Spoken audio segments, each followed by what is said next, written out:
Hey, so you know I always tell you that you need to be personable and personal and act like a human being and not just a tweeting robot in social media. I tell you this all the time, and that's exactly why I'm getting face to face with you here on the camera rather than writing an article about this.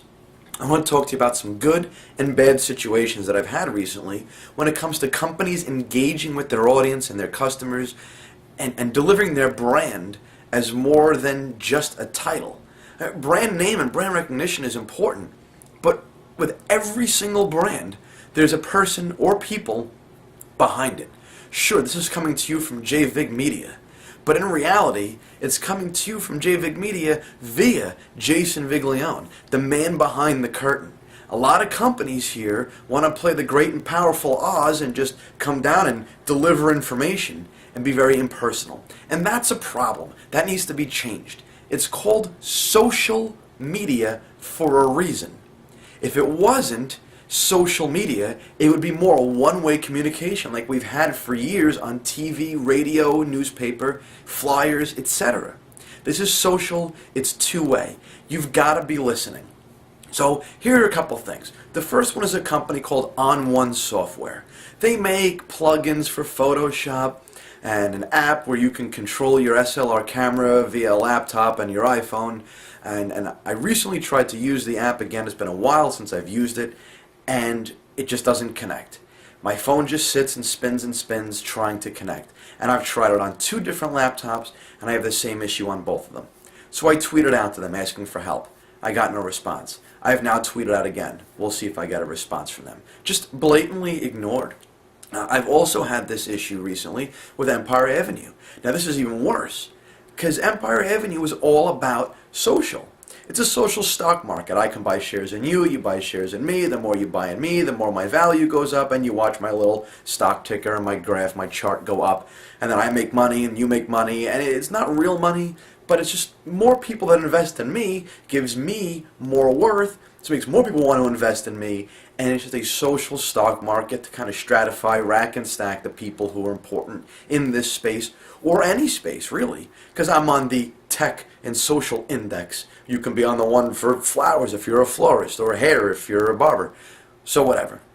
Point is, they exist in the social space. That's their whole reason for being.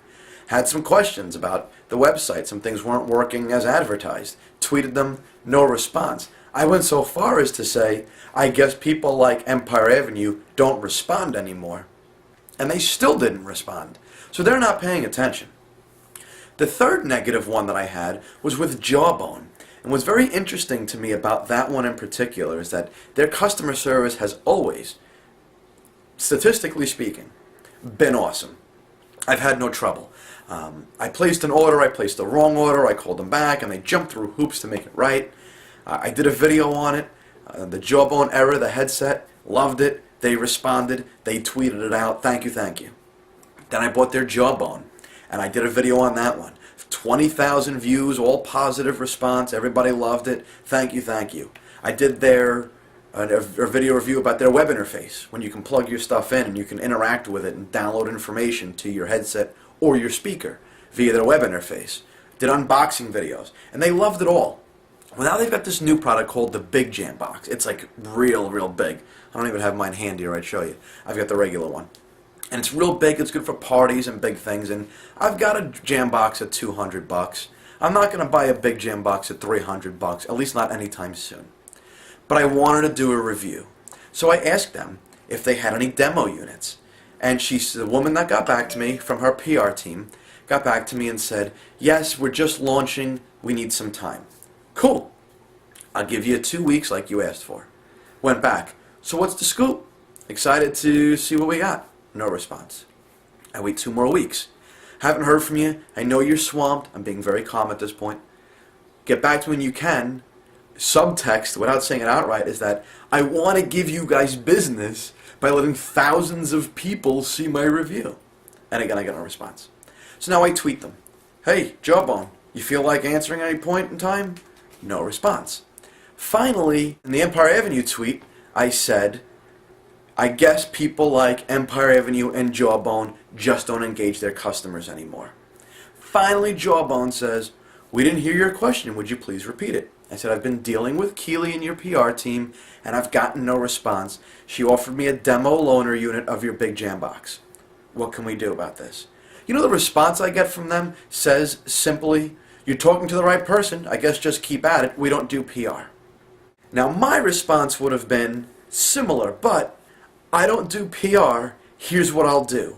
I'll engage with the PR team, and I'll get them to call you back, or I'll come back with an answer on their behalf. Not, we don't do that, they do, sorry for you.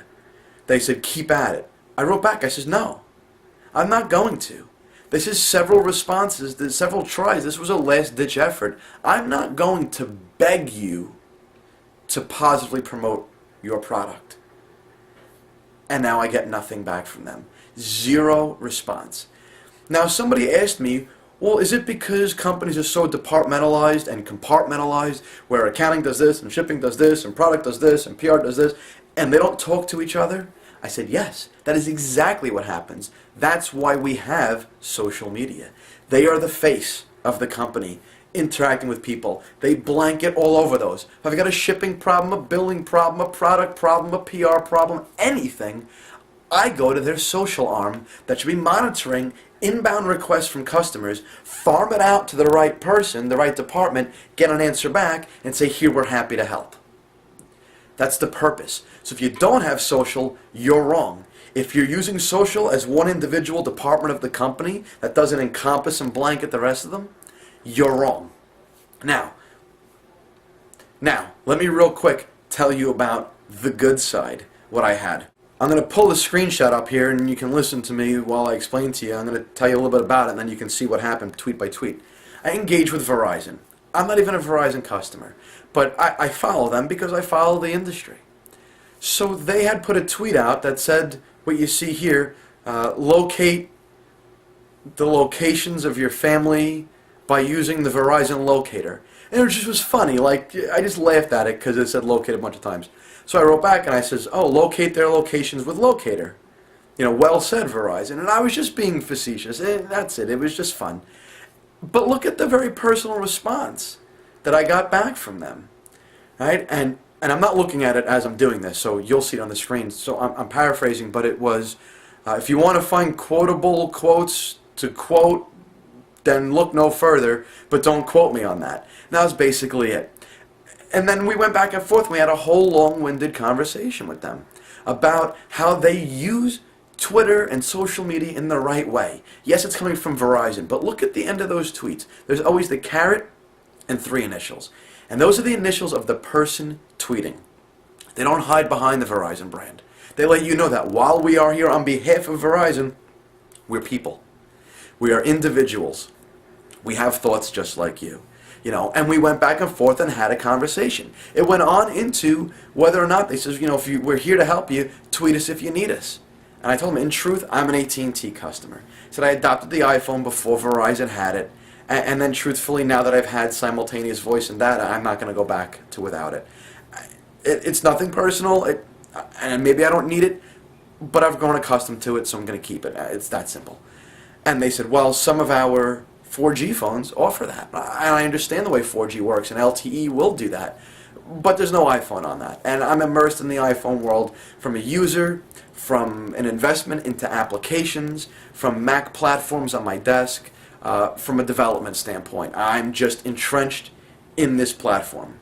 I was with Windows for many years. I made the switch. Now I'm on that one. I'm not going to go Android. I'm not going to go Windows Phone. At least not until the tide turns to such an extreme degree that I just simply can't say no.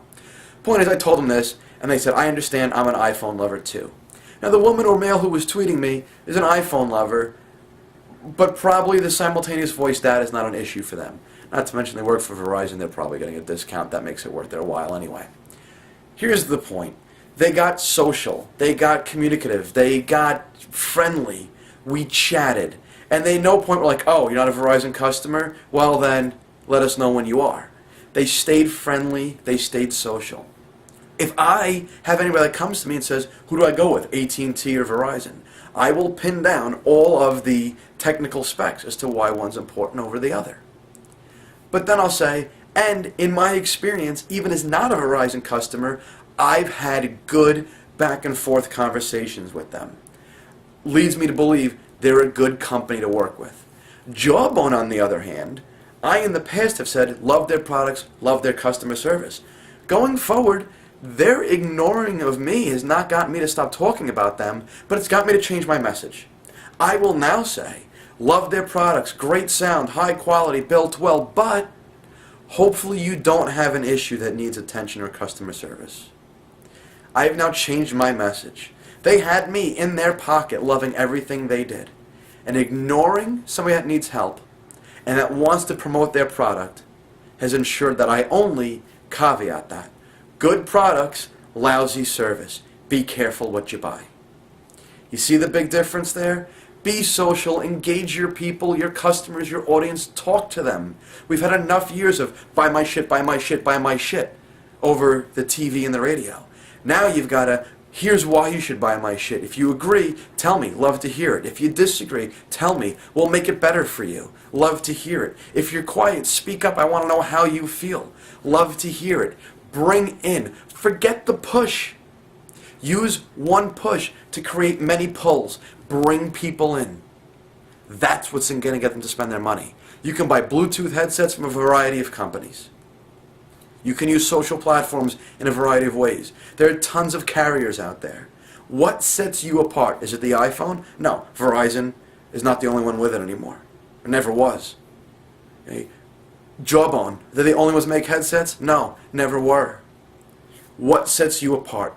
The fact that you give a shit about the people that are handing them their hard-earned money in a crappy economy. Care. Actually care. Genuinely care. If you try to care bullshit, they're going to see through it. Be real, be genuine, communicate, and be social. That's why it's called social media.